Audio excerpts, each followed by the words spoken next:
हवामान विभागाने दिलेल्या माहितीनुसार यंदा मार्च ते मे महिन्यात दक्षिण भारतातील पूर्व किनारपट्टी वगळता देशातील अन्य भागांमध्ये कमाल तापमान सरासरीपेक्षा जास्त राहण्याचा अंदाज आहे। त्याची प्रचिती ठाणेकरांना येत असून 1 मार्चपासून उष्णतेचा पारा चढत असून काल बुधवारी दुपारी 3 वाजता कमाल तापमान 40 अंश एवढे नोंदवले गेले।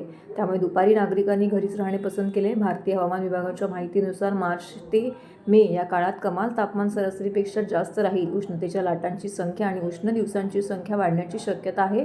फेब्रुवारी महिन्यात तापमान सरासरीपेक्षा जास्त राहिले असून पाऊस सरासरीपेक्षा खूपच कमी पडल्याची माहिती भारतीय हवामान विभागाने दिली आहे।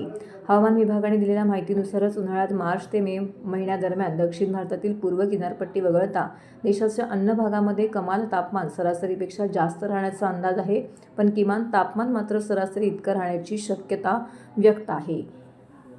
तज्ज्ञांच्या मते तापमानातील ही वाढ केवळ एका दिवसाची बाब नसून दीर्घकालीन हवामान बदलाचा परिणाम आहे। शहरातील हिवाळ वाढणे, छतांवरती सोलार पॅनल्स आणि रेन वॉटर हार्वेस्टिंग सक्ती, सार्वजनिक ठिकाणी शीतल सावली देणारी वृक्ष लागवड आणि पाणी व्यवस्थापन यावर तातडीने भर देणं आवश्यक आहे। अन्यथा पुढील काही वर्षांमध्ये मार्च महिन्यात एप्रिल मेची झळ बसू शकते। सध्या वाढलेले तापमान नागरिकांसाठी इशारा करत असून दुपारी 12 ते 4 या वेळेत बाहेर पडणे टाळावे, पुरेसे पाणी प्यावे आणि डोक्यावर संरक्षणात्मक आच्छादन वापरावे असं आवाहन आरोग्य विभागाकडून करण्यात आलं आहे।